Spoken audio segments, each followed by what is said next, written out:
Welcome back, everyone, for another deep dive.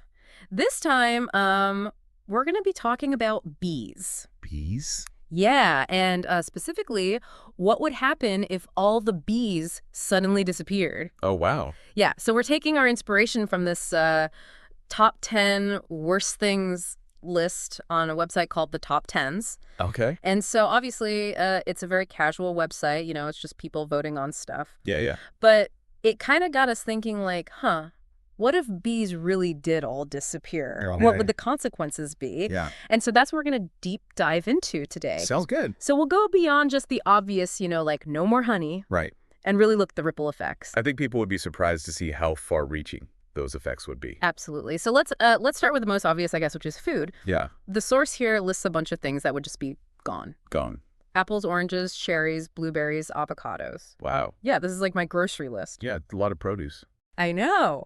And it goes on. Cucumbers, grapefruits, onions, almonds, pumpkins. So it's not just a lack of variety in your diet, Yeah. but there's a nutritional impact as well. Oh, yeah. Imagine like widespread vitamin C deficiency just from losing citrus fruits, Oh. or like the economic hit to regions that rely on certain crops. Wow. Yeah. Okay. I hadn't thought about that. And what about dairy? Dairy. Yeah. Like, I love cheese. Oh, yeah. Is that going to disappear too? Well, it's an interesting connection. So bees pollinate alfalfa, Okay. which is a major food source for cows. Ah. So less alfalfa means less nutritious feed, which impacts milk production and ultimately your access to cheese. Oh, no. So no more cheese boards, no more ice cream sundaes. It's a domino effect. Okay. Now you're hitting where it hurts. But seriously, though, it's kind of amazing. This one little insect Right. can have such a huge impact on our food. Exactly. And that interconnectedness is really what's key to understanding the potential consequences. Okay. It's not just individual foods disappearing, it's this ripple effect. Right. Across the entire food web. Okay, so speaking of dominoes, what about honey itself? Honey. Like no bees means no honey, right? Right. There's got to be some economic impact there. Definitely. The source predicts that honey prices could jump 8-fold. 8 times. Yeah. Wow. Okay, my wallet's already feeling the sting. Imagine your favorite jar of honey costing 8 times as much. Yeah, it would become a real luxury The item. luxury. So, but I mean, this goes way beyond honey, right? We're Yeah. talking about potential ecological collapse. Absolutely. Take, for example, the bee-eater bird. Bee-eater bird. As you can guess from the name, it relies on bees for food. Makes sense. And their disappearance would be just one example of that chain reaction across the entire food chain. So what kind of birds do you see around your home? Just imagine them disappearing. Yeah. It's a sobering thought. It really does kind of fit close to home when you think about it like that. Mhm. And speaking of home, What about the economic fallout? We talked about food prices going up, but I mean, like, how bad could it actually get? well, with less produce, less dairy, even some grains being affected, we're looking at potential scarcity across the board. Uh-oh. And basic economics tells us that scarcity equals higher prices, and that doesn't just stop at the grocery store. So not just my grocery bill skyrocketing, but the entire economy. Yeah, wow. Yeah. It highlights just how vital bees are, not just to our ecosystem, but our economic stability. Okay, so let's play devil's advocate for a minute here. Okay. What about hand pollination? Hand pollination. Yeah. I've seen those videos of people, like, with those tiny little brushes pollinating flowers. Right. Couldn't we just do that on a larger scale? Well, it's not quite that simple. Oh, Our source states that humans are only about 5% as effective as bees at pollination. 5%. 5%. So imagine the sheer scale of trying to pollinate billions of plants worldwide with tiny brushes. That's a lot of brushes. A lot of brushes. And I'm guessing a lot of time and money, too. Yeah, the labor costs alone. And that would just make our food even more expensive. Exactly. Okay, so if hand pollination isn't realistic, what are our other options? Well, there's a lot of research going into things like robotic pollinators and other technological solutions, Okay. but those are still in their very early stages. So no easy fix. Unfortunately not. So, okay, our diets and our wallets are in trouble. But it's not just about food, right? Right. This list also mentions other crops like cotton, wheat, and soy. Right. So cotton for clothing, wheat for bread and cereals, soy for countless processed foods. This impact extends far beyond just what we eat. So take a look around your home. How many everyday items would be affected? It's a lot to think about. Wow, you're right. Yeah. From the clothes I'm wearing to the chair I'm sitting on. It's amazing how much we rely on these things.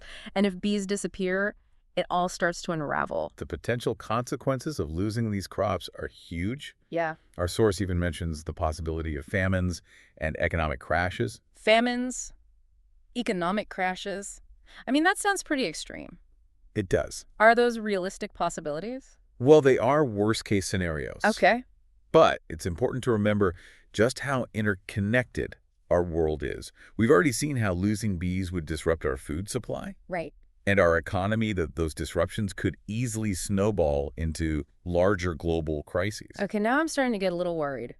Even if we avoid those worst case scenarios, it sounds like the impact would still be felt on a personal level. Absolutely. Yeah. And one of the less obvious but equally important consequences is malnutrition. Malnutrition. With rising food costs and scarcity, Okay. vulnerable populations would be hit the hardest, leading to potential dietary deficiencies Right. and a whole host of health problems. So we're not just talking about empty grocery shelves, Yeah. but also a potential global health crisis. It's a big picture issue. Yeah, this is really making me think. It's eye-opening to see how something as small as a bee Yeah. can have such a huge impact on our lives. It's complex. It's an issue with far-reaching consequences, and we've only just begun to explore it. Well, we've covered a lot of ground in this first part of our deep dive. We've seen how bees are essential to our food system, our economy, even our clothing. And we've started to understand the potential consequences of their disappearance, from rising food costs to ecological collapse and even global health crises.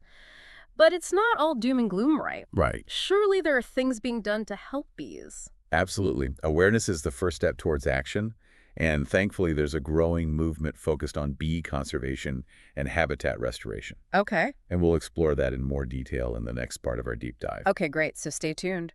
Stay tuned. Okay, so we've painted a pretty bleak picture of what a world without bees might look like. Yeah. It's a lot to take in, It is. but I'm hoping we can end on a more hopeful note. Absolutely. I mean, people are aware of the problem, and Yeah. there must be things being done to help, right? Right. Yeah, you're absolutely right. Awareness is key. And the good news is there are a lot of efforts underway to protect and support bee populations. Okay. So it's not a lost cause by any means. That's reassuring to hear. So let's talk solutions.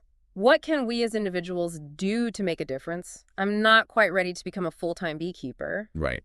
but I'm definitely willing to pitch in. Well, you don't have to don a bee suit to make a difference. Okay, good. Even small actions can have a big impact, like, for example, planting bee-friendly flowers in your garden or on your balcony is a fantastic way to provide them with food and habitat. That sounds doable. I've been meaning to spruce up my balcony anyway. What kind of flowers are we talking about?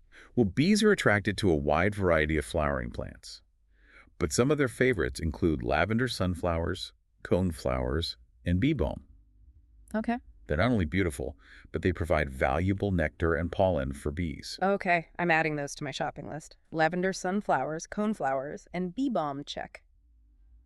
What else can we do besides planting flowers? Supporting local beekeepers by buying locally produced honey is another great way to contribute. Okay. You're not only getting delicious honey, but you're also directly supporting those who are working to maintain healthy bee populations. So ditch the supermarket honey and go for the local stuff. Got it. Anything else? Yes, this one is crucial. Try to avoid using pesticides in your garden. Okay. Pesticides can be extremely harmful to bees and other beneficial insects. Right. And there are plenty of natural pest control methods that are much safer for the environment and for bees. Okay, making a note to myself. Pesticide-free garden. It feels good to be able to do something concrete, even if it seems small. Every little bit helps, and it all adds up. And remember, spreading awareness is also crucial. Talk to your friends, family, neighbors. Right. The more people who understand the importance of bees and the threats they face, the more likely we are to find lasting solutions. You're right. Awareness is powerful. Right. You mentioned that there are larger scale efforts happening as well. What kind of things are being done on a broader level to address this issue? Well, there's a lot of exciting research happening. Scientists are exploring ways to breed more resilient bee varieties that are less susceptible to diseases and parasites. Okay. They're also studying bee behavior and pollination patterns to find ways to optimize agricultural practices and make them more bee-friendly. That's fascinating. So we're not just trying to protect the bees we have, but also trying to make them stronger and more adaptable. Exactly. It's about finding a long-term solution that ensures bees can continue to thrive in a changing world. And it's not just scientists who are involved. Governments and organizations around the world are implementing policies to protect pollinators, promote habitat restoration, and restrict the use of harmful pesticides. It sounds like there's a lot of positive momentum building. But I'm curious, are there any potential downsides to these solutions? I mean, could some of these efforts have unintended consequences? That's a great question. And it's always important to consider the potential unintended consequences of any large-scale intervention. For example, introducing new bee varieties could potentially disrupt the existing ecosystem, or even outcompete native bee species. It's crucial to proceed with caution and make sure any solutions are thoroughly researched and carefully implemented. That makes sense. It's a reminder that even with the best intentions, we need to be mindful of the potential ripple effects of our actions. Absolutely. Finding a balance between protecting bees and preserving the delicate balance of our ecosystems is essential. It's a complex challenge, but one that we need to address head on. Okay, so we've talked about individual actions, research efforts, and policy changes. Are there any other innovative solutions being explored? What about all that buzz about robotic bees I've been hearing about? Yes, the robotic bees. Yeah. While it might sound like something out of a science fiction movie, researchers are indeed exploring the potential of using tiny drones to pollinate crops. So picture this swarms of miniature robot bees buzzing around our fields, taking over the role of their natural counterparts. It's both futuristic and a little bit unsettling, isn't it? It certainly raises some interesting ethical and practical questions. Yeah. Like, for example, how do we ensure that these robotic pollinators don't disrupt the natural ecosystem or become a nuisance? And what about the cost and complexity of developing and deploying such technology on a large scale? Yeah, it sounds like a fascinating but challenging area of research. Do you think robotic bees could eventually replace real bees? It's hard to say for sure. While robotic pollination technology has the potential to address some of the challenges we face, it's important to remember that bees do so much more than just pollinate crops. Right. They're integral parts of our ecosystems, and their disappearance would have far-reaching consequences beyond just food production. That's a good point. It's a reminder that technology can be a powerful tool, but it's not always a perfect substitute for the complexities of nature. Exactly. Ideally, technology should complement and support natural solutions, not replace them entirely. So it's not an either-or situation. It's about finding the right balance between protecting and supporting natural pollinators while also exploring innovative technological solutions that can help us address the challenges we face. Precisely. It's about working with nature, not against it, to create a future where both bees and humans can thrive. Well, this has been an incredibly insightful conversation. I'm feeling a lot more optimistic knowing that there are so many people and organizations working to protect bees and find solutions to this critical issue. It's truly inspiring to see the collective effort and dedication towards bee conservation. And it's a reminder that even in the face of complex challenges, there is always hope and a path forward. You've given us a lot to think about. What would you say is the most important takeaway from this part of our deep dive? I think the key message is that there is still time to act. While the threats to bees are real and significant, we're not powerless. We can all make choices that support bees and their habitats, and collectively those choices can have a powerful impact. Absolutely. It's about recognizing that we're all connected to this intricate web of life, Hmm. and our actions, both big and small, can make a difference, but we have to act now. We can't afford to wait until it's too late. I completely agree. The future of bees, and ultimately our own future, depends on the choices we make today. Wow, we really have gone deep on this one. We have. From a simple top 10 worst things list, we've uncovered a whole web of interconnectedness, Yeah, potential crises, and thankfully a lot of hope and action too. absolutely.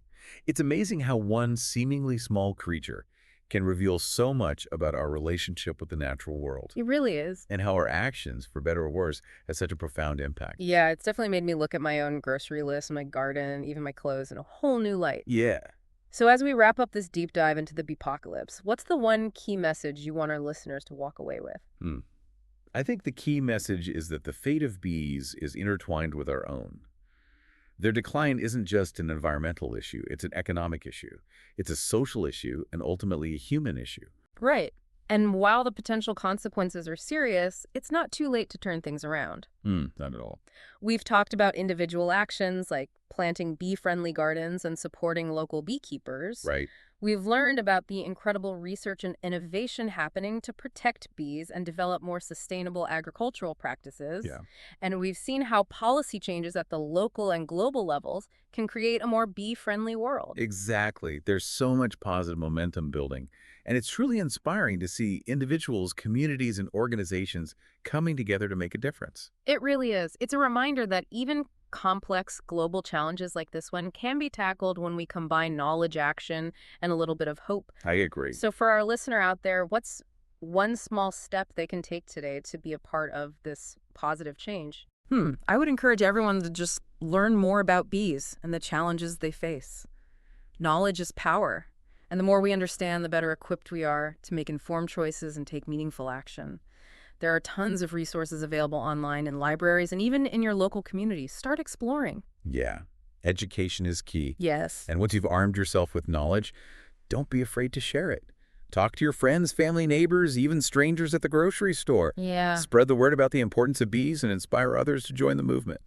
You'd be surprised how contagious enthusiasm can be. Absolutely. And who knows, maybe that conversation will spark an idea, a project, or even a lifelong passion for someone. Every little bit helps. So to our listener out there, remember this. You have the power to make a difference. Even small actions like planting a single flower or starting a conversation can ripple outward and contribute to a larger positive change. Imagine a world where every garden, every balcony, every rooftop is a haven for bees. Imagine a world where our agricultural practices work in harmony with nature and where bees are valued and protected for the vital role they play. That's the future we're striving for, and it's a future we can build together. Beautifully said. On that note of hope and collective action, we'll wrap up this deep dive. Thanks for joining us on this journey of discovery, and remember, even the smallest actions can create a buzz of positive change. Until next time, keep learning, keep exploring, and keep buzzing.